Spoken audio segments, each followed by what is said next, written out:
tarde o temprano la espuma va a caer. Sí. Digamos, va a quedar toda la verdad en la evidencia. ¿Y sabes qué te vas a dar cuenta? Lo rastrero y lo miserable que es la política tradicional. Porque ¿sabes qué? Están nerviosos. Saben que, ¿me entendés? O sea, hoy las encuestas les dan recontrabajo. O sea, dan una diferencia en favor nuestro enorme. Además, saben que la economía está en franca recuperación.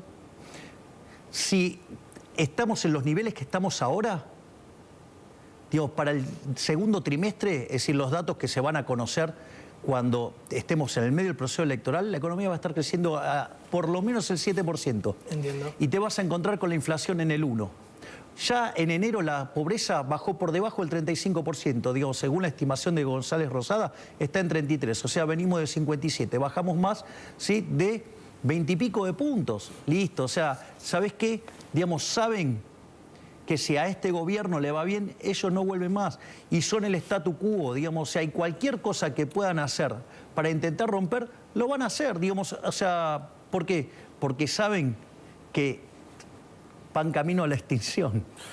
Bueno, ¿cuál es la explicación de lo que pasó con Libera? A ver, ¿nos podés contar? Sí, claro, cómo no, por supuesto. A ver, cuando vos mirás lo que es el universo de los emprendedores en lo que tiene que ver con temas digitales, con temas de inteligencia artificial, con temas de sistemas, con temas, digo, de los que tienen que ver con los programadores, la característica esencial de ese segmento de la economía es un segmento que está en la informalidad.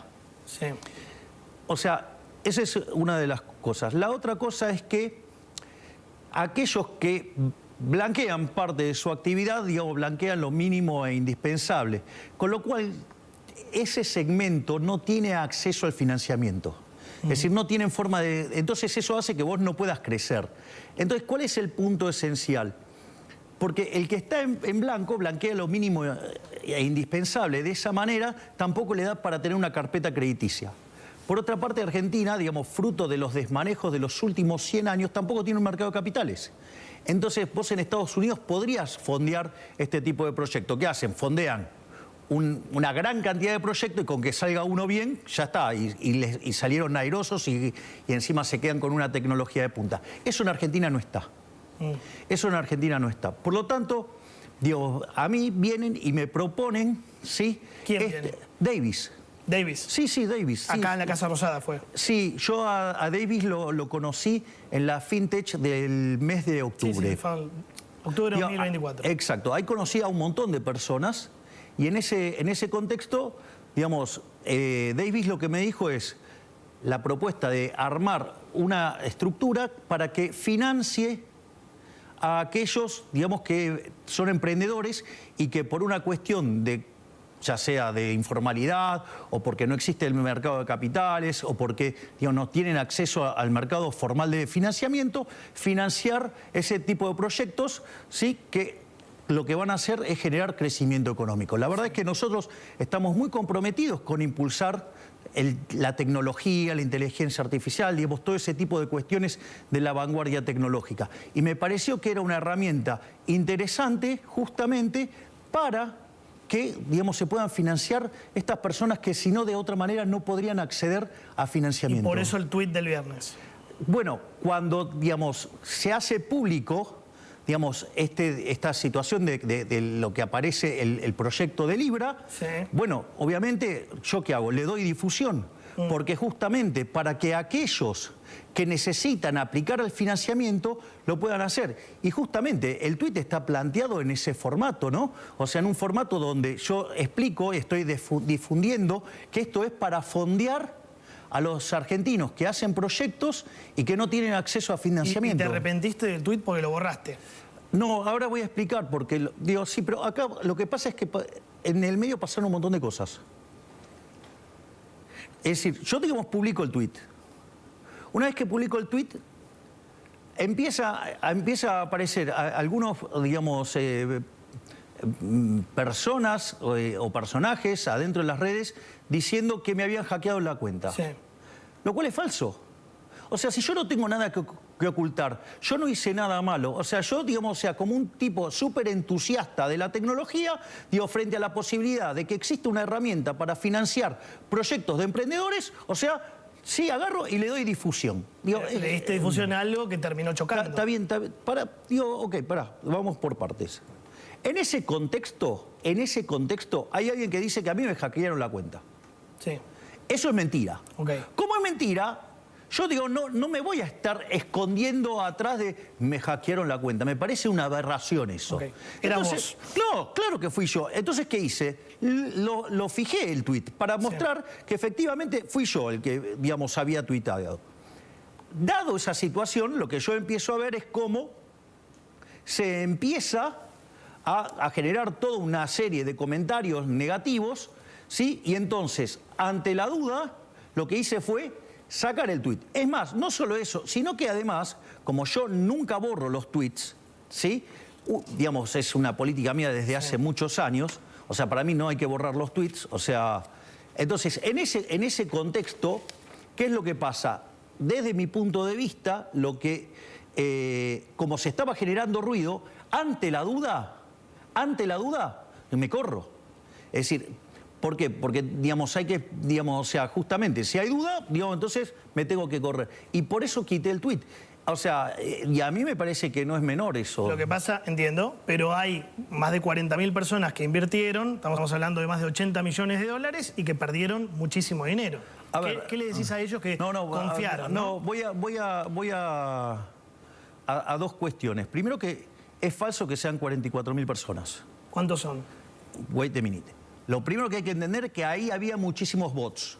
Con lo cual no son 44.000 personas de ninguna manera. Bots. Claro. En el mejor de los casos se trata de 5.000 personas. No importa, es mucha gente.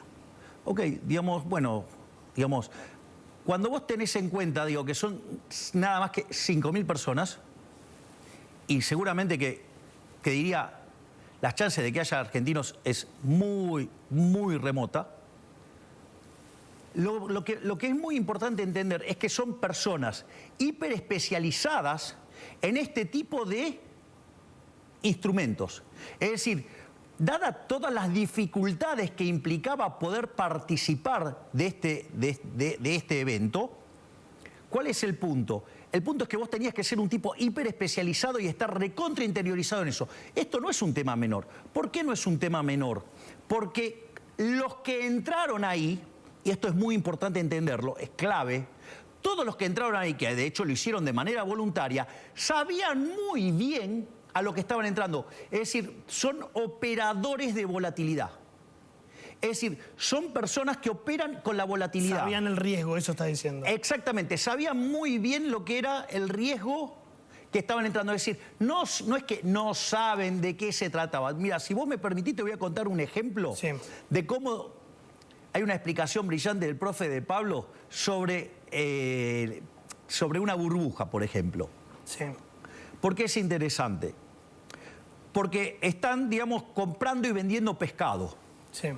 Entonces compraban y vendían pescado y el precio del pescado se movía, subía, bajaba, digo, el precio del pescado. Entonces en un momento, digamos, o sea, está el pescado ahí y alguien dice, che, escúchame, esto tiene olor a podrido. O sea, y sí, ¿y cuál es el problema? No, bueno, pero eso no lo va a poder comer la gente. Ah, no importa, digo, porque esto es para comprar y vender. Entonces, ojo, digamos que ninguno de los que estaban ahí ignoraban lo que estaba pasando. O sea, todos eran conscientes de lo que estaban ahí. No solo eso, digo, porque la realidad es, si vos vas al casino y perdés plata, digo, ¿cuál es el reclamo? Si vos sabías que, digamos, tenía esas características. Es decir, entonces es muy interesante que aquellos que participaron en ello, no solo que lo hicieron voluntariamente, es un problema entre privados, porque acá el Estado no juega ningún rol, digo que eso quede claro, y además lo hicieron voluntariamente. ¿Y está bien que el presidente lo promocione eso? Yo no lo promocioné, yo lo que hice, lo difundí. Bueno, es lo mismo. No es lo mismo, no es lo mismo. Bueno, o sea, sacale promocionar, difundir. Está bien que el presidente difunda eso sabiendo los riesgos que tiene. A ver, yo soy un tecno-optimista fanático y tengo una pasión por la tecnología y yo quiero que Argentina se convierta en un hub tecnológico. Entonces, toda propuesta, ¿sí? Que vos te encuentres que pueda mejorar el financiamiento, como es en este caso, digamos, para lo que serían emprendedores tecnológicos, o sea, es lo mismo, ¿sabes qué? Es equivalente a cuando vas a la inauguración de una planta. Entonces, ¿qué? Digo, vos sos responsable de que después de lo que sea la operatoria de la planta. ¿Para vos no cometiste ningún error? Te lo pregunto sinceramente, ¿no sentís que cometiste un error? Ex ante no. Ex ante no, porque además yo obré de buena fe. O sea, ex ante no. Ahora, y ex post, digamos, si miro las repercusiones políticas y toda la miserabilidad política, puedo decir, bueno, ok, tengo algo que aprender. Tengo algo que aprender. Parece interesante esto. ¿Qué tenés que aprender? Mira, uno de los, probablemente la lección más interesante de esto y que yo tengo que aprender es, yo asumí la presidencia y seguí siendo Javier Milei el de siempre. Sí. Y eso, digamos, cualquiera de los que me conocen saben que se accedía a mí de la misma manera de cuando no era presidente. Lamentablemente, lo que me demuestra esto es que tengo que agarrar y levantar los filtros. O sea, y no puede ser tan fácil llegar a mí. Es decir, yo creí que eso yo tenía que seguir siendo el mismo Javier Milei de siempre. Bueno, digamos, la vida tiene estas cosas, a partir de ahora, digamos, o sea, será cuestión de levantar murallas y que sea más difícil llegar a mí. ¿Qué significa levantar murallas? Y empezar a poner filtros. Por ejemplo, esta gente, ¿no? ¿Cómo se llama? Davis. Bueno, por eso, digamos, hay que buscar la forma de que cuando la cosa llega a mí, digamos, ¿Y cómo llegó a vos, Davis?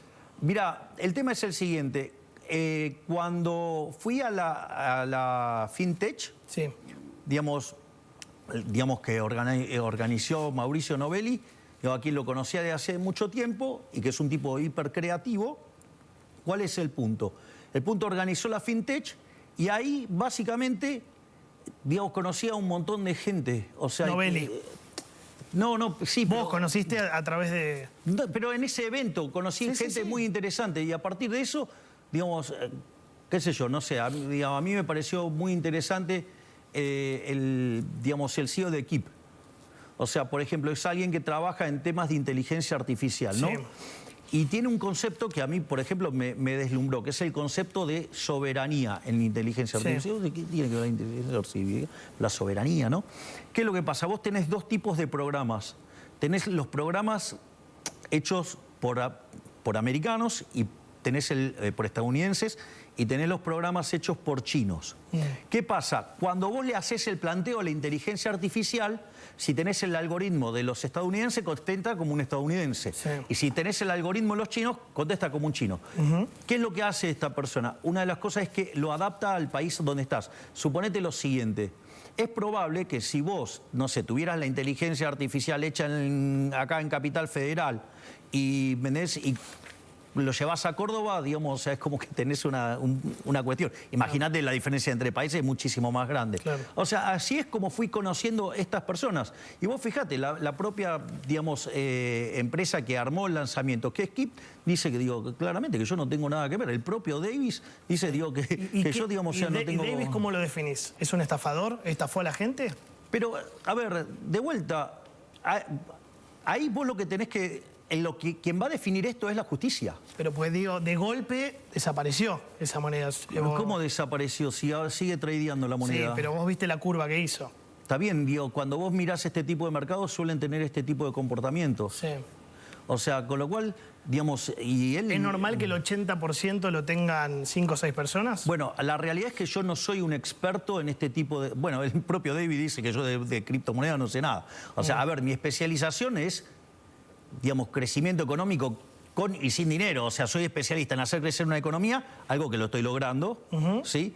Y soy especialista en bajar la inflación, algo que también estoy logrando. Pero entonces no tendrías que haber tuiteado sobre eso, si no sos especialista. Pero de vuelta, soy un tecnooptimista y, digamos, y frente a la posibilidad, conociendo los límites que tiene el mercado de créditos para las personas que están en la informalidad, para las personas, digamos, que blanquean lo mínimo necesario, que no pueden formar una carpeta de crédito y dadas las restricciones, digamos, que Argentina no tiene mercado de capitales, alguien que viene y me propone crear un instrumento, digamos, para fondear proyectos de Argentina, ¿no? Digo, o sea, digo, a mí, digo, ¿qué querés que te diga? A mí me parece interesante. Ahora, es cierto, digo, por querer darle una mano a esos argentinos me comí un cachetazo. Ahora, digo, ¿perdió el Estado? Acá, nada. Digamos, ¿perdió plata a los argentinos? Te diría que tengo mis serias dudas, digo, que... Digo, no creo que sean más de 5 argentinos, digo, porque tiene que... ¿Ves que es algo que requiere... De los 44.000 que vos decís que no son 5.000. Para que son 5.000. No, pero desterremos la idea de que hay 44.000 porque no hay. Yo te escuché. Digamos, o sea, son 5.000. Son 5.000. Y la gran mayoría son estadounidenses y chinos. Ok. O sea, ¿sabés qué es lo mejor de todo esto? Que esto tiene trazabilidad. Entonces, digamos, ¿sabés qué es lo más interesante de esto? Que la justicia lo puede investigar. ¿Pero no daña tu credibilidad en el mundo? No, porque no es un tema, digamos, es un tema vinculado a la tecnología, tiene esa dinámica. O sea, digo, ¿sabes lo que me da credibilidad a mí? Que dije que iba a cortar con la emisión monetaria y que eso iba a bajar la tasa de inflación y la bajamos. ¿Sabes lo que me da credibilidad? Que yo dije que no se negocia bajo ningún punto de vista el equilibrio fiscal. Se acaban de anunciar los números de equilibrio fiscal. ¿Sabes qué? El superávit primario fue de 2.5 billones. ¿Sí? Y cuando por eso computás los intereses, fue de 600.000 millones de pesos. Eso es el compromiso. Eso es el compromiso.